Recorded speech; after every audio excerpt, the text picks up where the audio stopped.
थे संतोष कुमार बजाज, जिनको आपने अभी अभी सुना। चलिए रुख करते हैं दूसरे उम्मीदवार यानी कि डॉक्टर योगेश अलमादी जी का। डॉक्टर साहब आप तैयार हैं? हाँ जी। जैसा डॉक्टर योगेश, आपका समय शुरू होता है। पहले तो मैं गोहाना की जनता को बहुत धन्यवाद देता हूँ और इस चैनल अभी तक को कि इस माध्यम से एक बहुत अच्छी शुरुआत हुई है।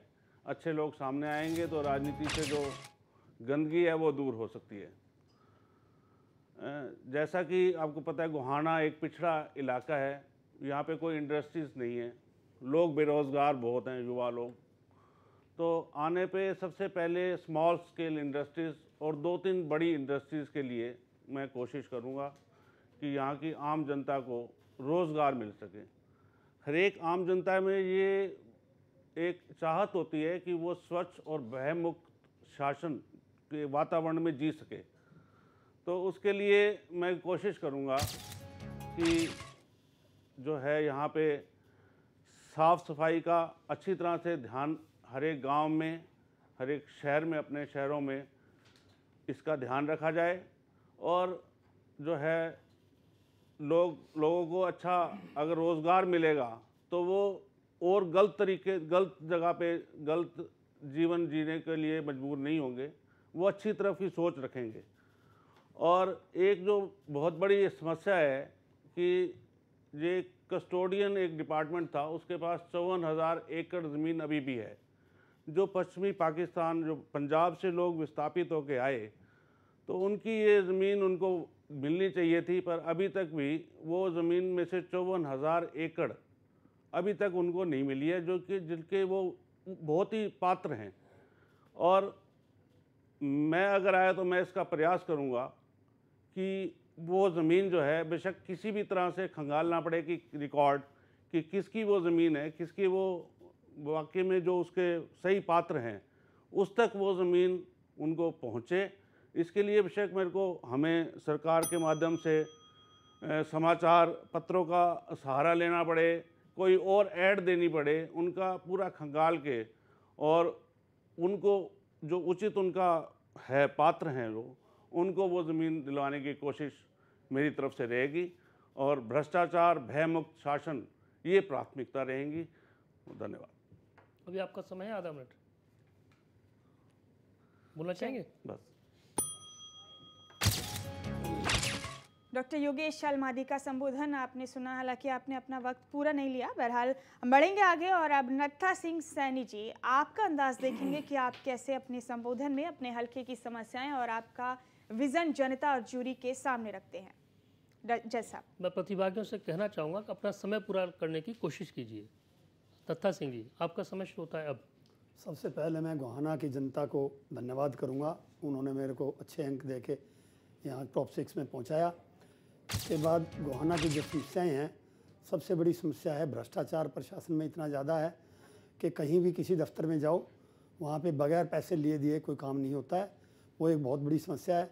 दूसरी समस्या है हमारे विकास की।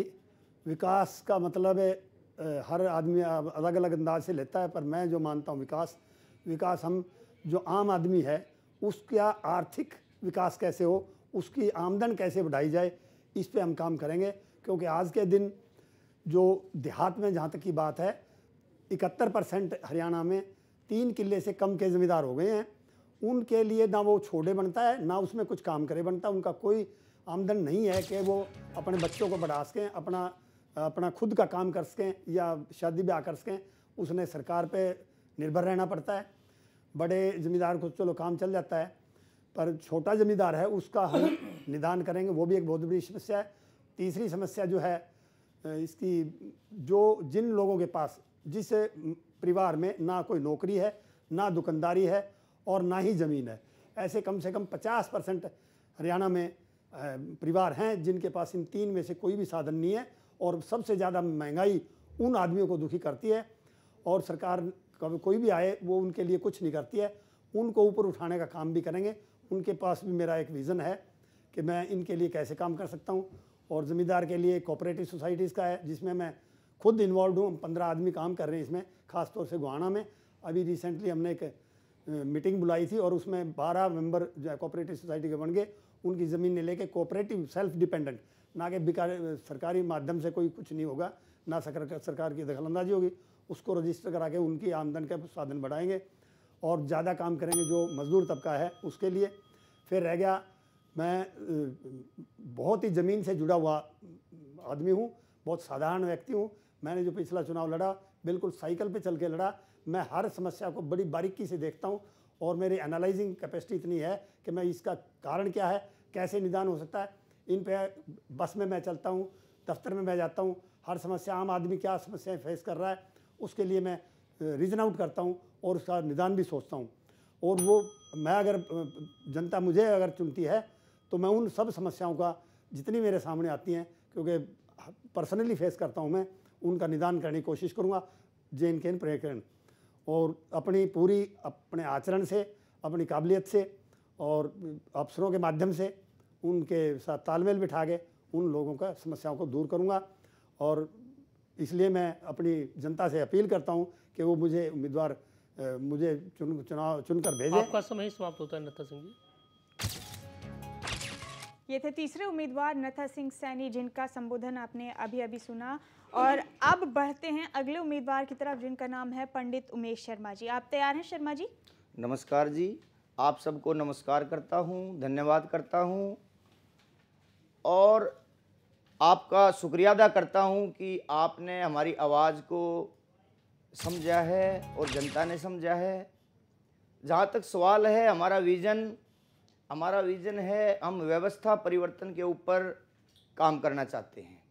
व्यवस्था परिवर्तन के लिए हमने कोई भी आंदोलन, कोई भी लड़ाई चलानी पड़ेगी, एक गांधीवादी तरीके से हम इस मुहिम को बढ़ाएंगे।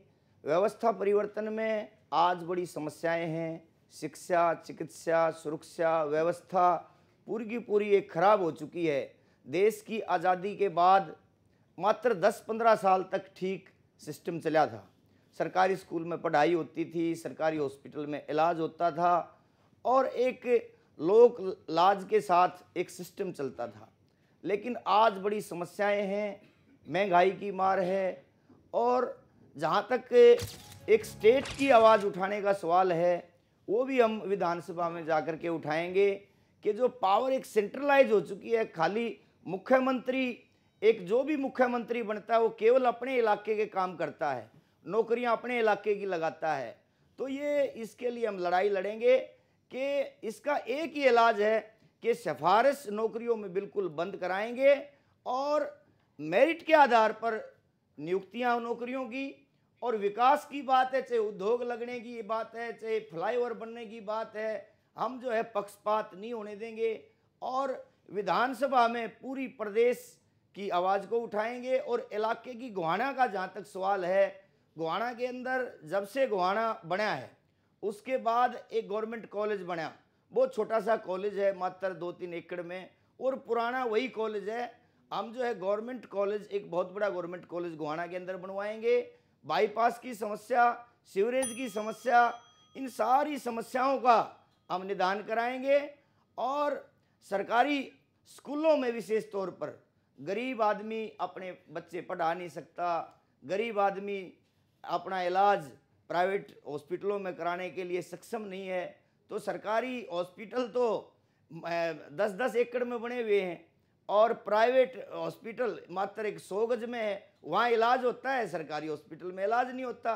और जहाँ तक सवाल है, जातिवाद की राजनीति को हम ख़त्म करेंगे, पक्षपात की राजनीति, नौकरियों में बड़ा भेदभाव है, विकास में भेदभाव है, तो इन सारे मुद्दों के ऊपर हम काम करेंगे। और जहाँ तक सवाल है रोज़गार का, हमारे दिमाग में एक बात है कि जो किसान जो अपनी फसल को की उपज है किसान की, तो हम एक अलग अलग तरह की कमेटियां बनाएंगे गांव के अंदर, गांव में भी वही फैसिलिटियां देने का हमारा सपना है। ये थे पंडित उमेश शर्मा जी, जिनका संबोधन आपने अभी सुना। और अब मुकेश दयाल जी, आपका वक्त है संबोधन देने का, आप तैयार हैं? बिल्कुल जैसा। मुकेश जी, आपका समय शुरू होता है। मैं गोहाना की जनता को धन्यवाद दूंगा सबसे पहले, क्योंकि उसकी वजह से मैं यहाँ तक पहुँचा, और चैनल को मैं धन्यवाद इसलिए दूंगा कि उन्होंने देश के अंदर पहली बार ये सराहनीय प्रयास किया कि ताकि अच्छे जनता एमएलए चुने और अच्छे एमएलए विधानसभा में पहुँचे और देश का और दुनिया में विकास हो। मेरा जो गोहाना शहर है बहुत सी समस्याओं से ग्रस्त है। कुछ समस्याओं को मैं यहाँ आप अवगत कराऊंगा इस माध्यम से, टीवी के माध्यम से। पहले जैसे गोहाना में बरसात होती है तो बहुत पानी भर जाता है, उसके लिए मैं लेवल ठीक करा के उसकी निकासी का प्रबंध करूँगा। सभी गलियाँ सड़ी पड़ी हैं, उनको मैं डिसमेंटल करा के उसके अंदर। इसी प्रकार के मेरे ग्रामीण लोग हैं, वहाँ बहुत सी समस्याएं हैं जो प्रशासनिक लेवल पे ही समाधान हो सकता है, जैसे खेतों में पानी का ना पहुँचना, गलियों का ना बनना, इस तरह की बहुत सी हैं जो शिक्षा का ना होना, सरकारी स्कूलों में टीचर का ना होना, स्वास्थ्य केंद्रों में डॉक्टर का ना होना, इस तरह की बहुत सी समस्याएं हैं। मैं पिछले 10 साल से जनसंपर्क में हूँ और जनसंपर्क में उन समस्याओं को उठाता रहता हूँ और उनका निदान भी बताता रहता हूँ। जैसे पानी का लेवल ठीक कराएंगे, पानी के यदि पाइप तंग है तो उनको चौड़ा कराएंगे। ग्रामीणों को ये मैं बताता रहता हूँ कि आप शिक्षित हों, आप अवेयर हों आप अपने हिस्से के लिए। उनकी जब सब समस्याएं उनकी अवेयरनेस से जाएंगी, प्रशासनिक अफसरों से मिल के उनके प्रेम से लोगों को साथ में लेकर उन समस्याओं का निदान है। लेकिन पूरी तरह से एक अहम समस्या हमारे प्रांत की नहीं पूरे देश की है, किसानों की जोत कम हो रही है और उस जोत की वजह से किसान भ्रष्टाचार की वजह से यूथ है उसमें ये इंतजार करता रहता है मैं मेरे पिताजी के एमएलए से संबंध हो, मुख्यमंत्री से संबंध हो, पैसा हो, मैं सर्विस लगूंगा। तो उसके तहत वो सोचता रहता है और उसकी जोत कम। इसके लिए मैं इंडस्ट्रीज प्रावधान करूंगा और इंडस्ट्रीज ब्लॉक लेवल पे मैं क्लस्टर बनाऊंगा 25-25 एकड़ के और उनको मैं रोजगार दूंगा ताकि वो खेत के समय के बाद वहाँ काम कर सके और उनकी बेरोजगारी दूर हो। दूसरा मेरा विजन क्लियर है कि मैं अपने गोहाना के लोगों के लिए खुशी के लिए काम करूंगा और समृद्धि के लिए काम करूंगा, विकास के लिए काम करूंगा। मेरा विजन क्लियर है, मेरे इलाके के लोग खुश होंगे और खुशी के लिए पूरा ब्रह्मांड की शक्तियां उन मेरे साथ होंगे और मेरे लोगों के साथ होंगी। मुझे सोच बनानी है कि मेरे इलाकों के लोग खुश और समर्थ हों। Thank you Mukesh ji.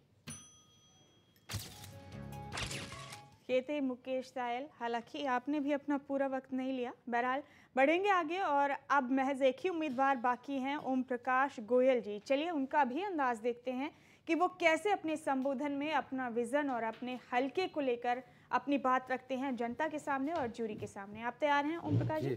ओम प्रकाश जी, आपका समय शुरू होता है।